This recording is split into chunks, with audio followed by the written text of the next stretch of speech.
안녕하세요. 종종 여기 채널을 통해 마음의 위안을 얻던 30대 여성입니다. 하지만 여지껏 제가 남의 이야기를 들으며 울고 웃을 줄이나 알았지, 제 이야기를 하게 될 줄은 몰랐는데, 답답한 마음을 속 시원히 털어놓고 위로를 받으려니 여기만한 곳이 없네요. 비록 제 얼굴이나 이름은 밝힐 수 없지만 그래도 아끼는 동생이 겪은 일이다 생각하고 들어주시면 감사하겠습니다.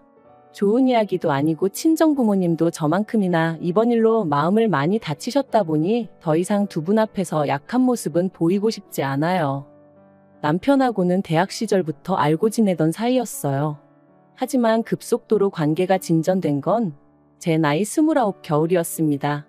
모처럼 야근 없이 칼퇴를 하던 날이었기에 빨리 집에 가서 쉬고 싶은 마음뿐이었는데 대학 동기에게 연락이 오대요. 자기가 너무 우울해서 그렇다며 와서 위로 좀 해달라고요. 좋은 일이면 차라리 피곤하다 솔직히 말하고 집에 갔을지도 모르겠는데, 풀죽은 동기의 목소리를 들으니 차마 피곤하다 소리는 못하겠고, 그래서 어쩔 수 없이 동기를 만나러 갔어요. 그런데 가니까 저만 온 게 아니라 다른 동기들도 둘이나 더 와 있더라고요. 게다가 우울하단 말도 거짓말이었습니다. 월요일 저녁이라 술 먹자고 불러내면 아무도 안 나올 것 같아서 그랬다는데 어찌나 짜증이 나던지. 하지만 어쨌든 자리가 만들어졌고 개 중에는 남편도 있었는데 남편하고는 꽤나 오랜만이었거든요. 그래서 기왕 이렇게 된 거 인사나 하고 들어가자 했던 건데, 그날의 만남을 계기로 남편하고 하루가 멀다 하고 연락을 주고받는 사이가 될 줄은 몰랐죠. 그리고 그렇게 연락을 주고받은 지 1년쯤 되던 때 남편에게 제대로 한번 만나보지 않겠냐는 고백을 받았습니다. 좋은 친구라고 생각했기에 그런 고백이 달갑지만은 않았던 게 사실이에요. 헤어지게 되면 친구 하나를 잃게 되는 거나 마찬가지잖아요. 뿐만 아니라 동기들 입에 오르내리게 되는 것도 싫었고, 그래서 처음엔 거절했어요. 지금 이 정도 관계가 딱 좋은 것 같으니까 앞으로도 좋은 친구로 남아달라면서요. 하지만 이후로도 남편은 농담인 듯 진담인 듯 자기 여자친구가 되어달라며 저를 졸랐고, 그렇게 반년 넘게 이어진 남편의 애정 공세에 결국 저는 마음의 문을 열었습니다. 얼마나 내가 좋으면 저럴까? 이렇게 나를 좋아해주는 걸 보니 헤어질 때 헤어지더라도 한번 만나보자 싶더라고요. 연애를 시작하고 저희는 정말 말 그대로 불타올랐어요. 남들이 못 봐주겠다고 할 정도로 닭살 커플이 따로 없었죠. 그리고 결국 자랑은 아니지만 사귄 지 반년 만에 저는 제가 임신을 했다는 걸 알게 되었습니다. 솔직히 말하자면 예상치 못한 소식의 기쁨보다는 충격이 더 컸던 것 같아요. 결혼 이야기까지 주고받던 사이는 아니다 보니 100%의 확신도 없었고, 그래서 혹시나 남편이 지우자고 하진 않을지 걱정이 되었거든요. 정말 별의별 상상을 다 하게 되더라니까요. 하지만 언제까지 감출 수 있는 것도 아니었기에 결국 일주일간의 고민 끝에 저는 남편에게 제 임신 사실을 알렸습니다. 그런데 남편이 보인 반응은 제 생각과는 많이 달랐어요. 바로 결혼하자 했거든요. 자기는 처음부터 저랑 결혼하고 싶었다면서 자기가 다 책임지겠다고요.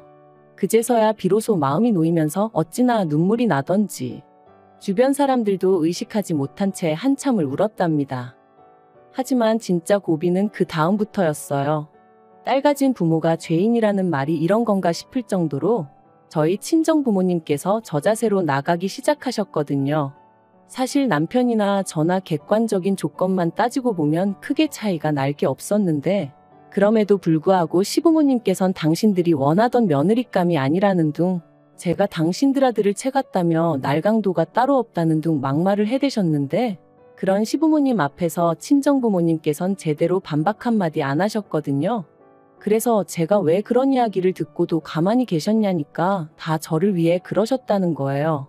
시댁 쪽에서 갑자기 결혼 못 시킨다 하면 말 그대로 제가 신세 망칠까봐 그러셨다나요? 그리곤 덧붙이시길, 아무리 세상 사람들이 요새 파혼이고 이혼이고 흠이 아니라지만 요즘엔 혼수로 혼전 임신해 간다지만 그래도 어른들 생각엔 그런 게 아니다 하시더라고요. 그리고 그렇게 말씀하시는 친정부모님께 제가 무슨 말을 할 수 있었겠어요? 이날이 때까지 잘 키워주셨는데 하루아침에 제가 다 망쳐놓은 것 같아 죄송한 마음뿐이었지요. 한편 신혼집은 양쪽 부모님께서 반반씩 부담하여 장만해 주시기로 하셨습니다만 양가 다 이런저런 사정으로 돈을 마련하는데 시간이 필요한 상황이었어요. 그래서 일단은 원래 지내던 대로 지내다가 신혼집이 마련되면 그때 살림을 합치기로 했죠. 그리고 며칠 뒤 저는 어디 드라마에서도 못 들어본 말 그대로 거지 같은 소리를 들었습니다. 하루는 어머님께서 저한테만 연락을 해오셔서는 따로 좀 만났으면 좋겠다고 하시더라고요. 그래서 바로 그날 저녁 퇴근하고 어머님을 만났는데 어머님께서는 제가 언니 부부와 같이 지내고 있다는 얘기를 들으셨다며 언제부터 그렇게 살았는지와 같은 것들을 물어보시더라고요. 그래서 저희 친정부모님이 귀농하신 이후로 언니랑 둘이 살다가 언니가 결혼하고선 셋이 살게 되었다 말씀드렸어요. 그랬더니 저더러 언니네 부부 사이에 꾸역꾸역 얹혀 사는 이유가 뭐냐는 거예요. 꾸역꾸역이라는 표현이 듣기에 거슬렸지만 얹혀 사는 건 제가 아니라 언니네 부부라고, 언니네 부부가 사정이 있어서 나가질 못하고 있는 거라고 말씀드렸죠. 하지만 어머님이 계속해서 아무리 그래도 형부라는 사람하고 너는 피 한 방울 안 섞였는데 한 집에 있는 게 이상하단 생각은 안 드냐 하시질 않나? 남녀 사이라는 게 불붙는 건 순식간이라며 내 아들하고도 결혼 이야기가 나오기도 전에 일을 저지르지 않았냐. 결국 듣다 못한 제가 도대체 하시고 싶은 말씀이 뭐냐고 단도직입적으로 여쭸어요. 그러자 어머님께서 네 형부랑은 아무 일도 없었냐는데 너무 더럽고 역겨워서 속이 다 미식거리더라고요. 그리고 지금 돌이켜 생각해보면 아줌마 제정신이냐고 하곤 그 얼굴에 물이라도 한 잔 끼얹었어야 하는데 그땐 정말 화가 나는 것도 나는 거지만 뭐랄까 이런 말을 들었다는 자체가 치욕스러워서 손발이 다 부들부들 떨렸거든요. 그래서 간신히 드라마 좀 적당히 보시라고만 했네요. 정상적인 사람들은 그런 생각은 못한다고, 도대체 평소에 뭘 보고 들으시길래 그런 역겨운 생각을 하시는 건지 이해를 못하겠다고 말이죠. 이후로 저는 그렇게 먼저 자리에서 일어나 도망치듯 카페에서 나왔습니다. 그리곤 바로 남편에게 연락해 방금 어머님을 만났다며 어머님이 하신 이야기를 전했죠. 하지만 남편이 보여준 반응은 너무나 실망스러웠습니다. 일단은 만나자며 자기가 저 있는 곳으로 오겠다길래 그때까지는 그래도 역시 남편은 내 편이구나 싶었는데 기껏 와서는 저를 차에 태워놓고 한다는 말이, 시부모님이 예전부터 남편한테 기대가 크셨는데 이렇게 번갯불에 콩구 어먹듯 장가를 가겠다고 하니 얼마나 속이 상하시겠냐는 거예요. 그러니까 저더러 그런 어머님 마음을 좀 이해해드리라나요? 어이가 없어서 당신 입장이나 내 입장이나 시부모님 입장이나 우리 부모님 입장이나 매한가지로 갔다. 하지만 우리 부모님은 당신한테 할 말 못할 말 가려 하시는 거 모르냐 했어요. 그랬더니 그거야 사람마다 성격이 달라서 그런 거랍니다. 그리고는 자꾸 저더러 안 좋게만 생각하지 말라고, 애가 다 듣는다나요? 그래서 제가 남편더러 나한테 이래라 저래라 하지 말고 어머님 입단속이나 잘하라고 쏘아붙였어요. 하지만 상황은 그렇게 끝나지 않았습니다.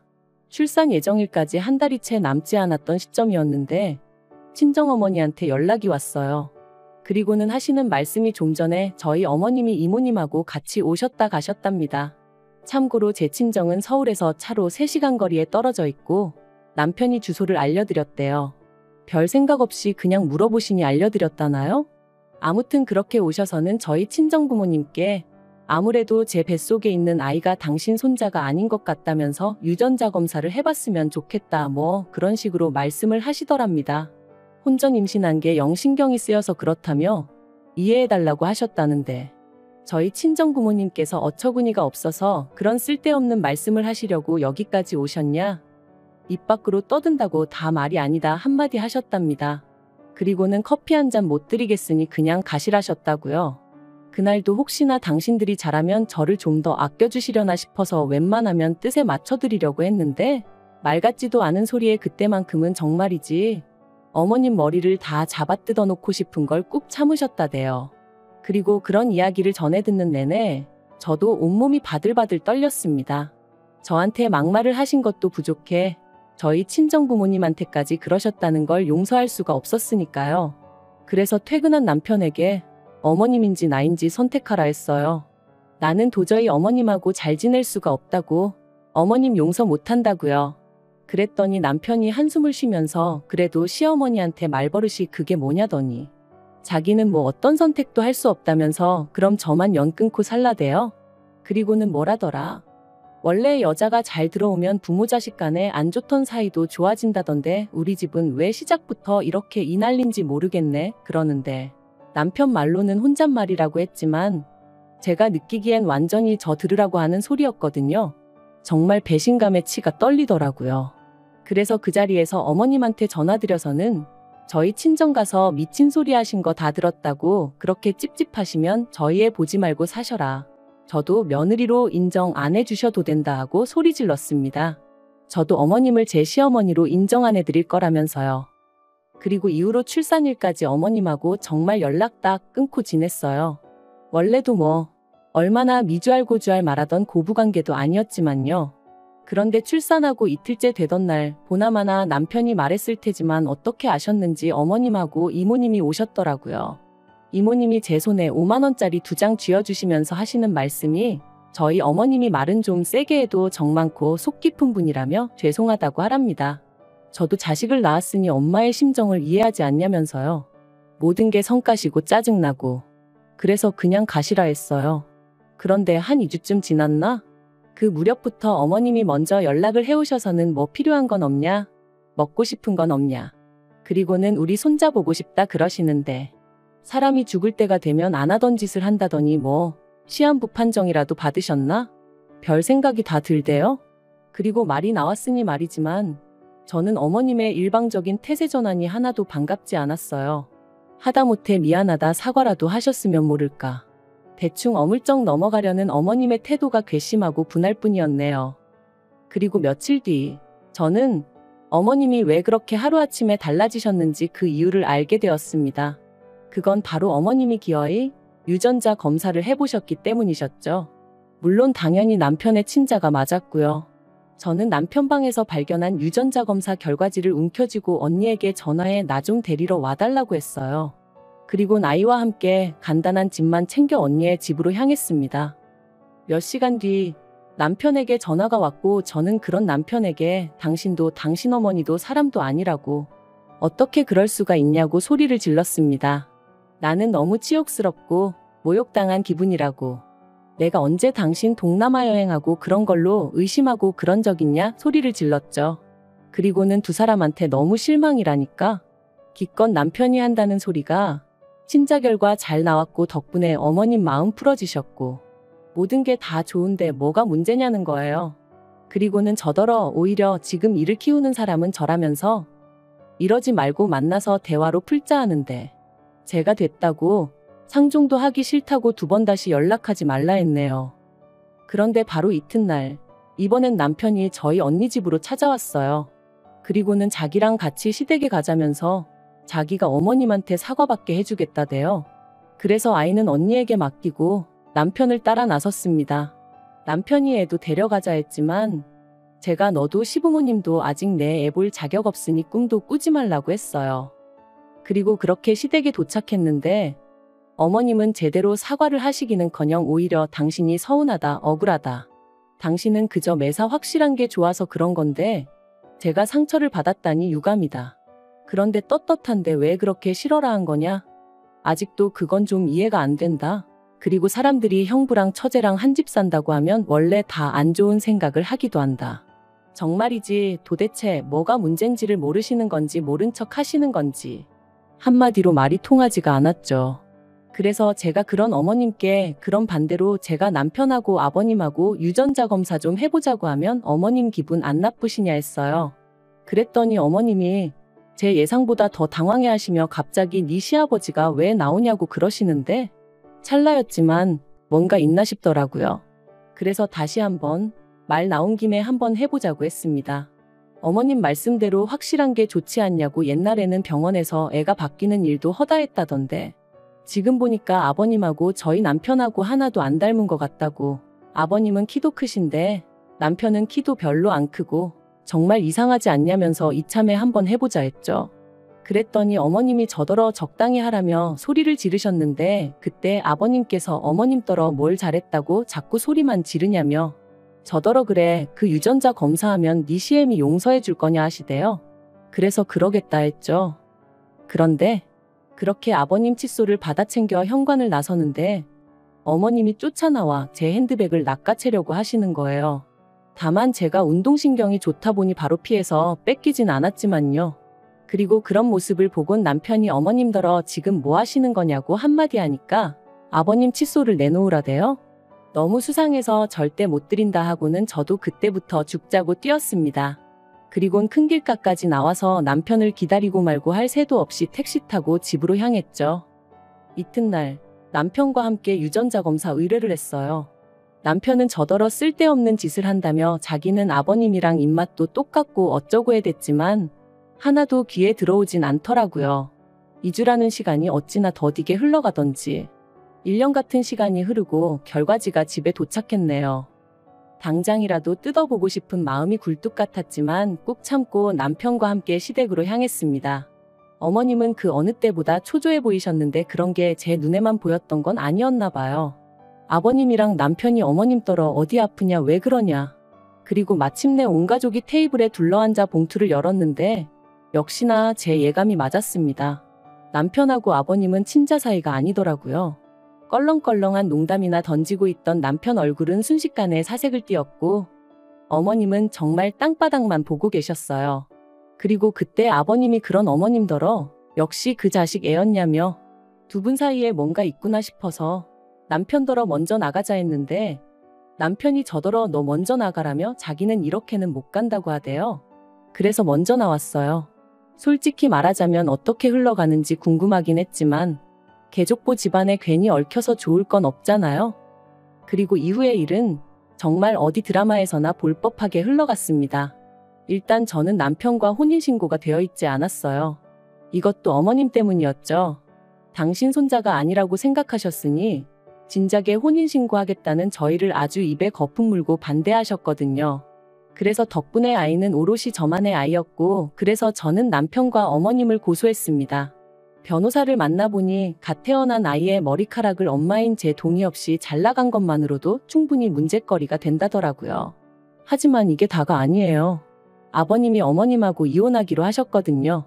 아버님이 어머님더러 몸만 나가라고 그러면 저희 남편은 계속 아들로 여기고 지원해 줄 건 해주겠다 하셨다나요? 그리고 당신 아들이라면 껌뻑 넘어가시는 어머님이셨으니 결국 조용히 몸만 나가기로 하셨답니다. 이제 소중한 아들과 평생 같이 사셔야 될 텐데 좋으시겠네요. 그리고 저는 남편한테고 어머님한테고 저희 애 죽어도 안 보여줄 겁니다. 제가 아예 능력이 없는 것도 아니고 저 혼자 제 아들은 얼마든지 책임지고 잘 키울 수 있어요. 어머님한테도 저는 누구처럼 뻐꾸기 짓은 안 할 거라고 했더니 아주 손을 바들바들 떠시더라고요. 진짜 뭐 눈에는 뭐만 보인다더니 당신이 그런 전적이 있다 보니 저도 그럴 줄 아셨나 봐요. 아무튼 남편이고 어머님이고 이 호칭도 오늘로 마지막이고 다신 부를 일 없을 겁니다만 아무튼 더러우니까 이제 우연이라도 마주치는 일은 없었으면 할 뿐입니다.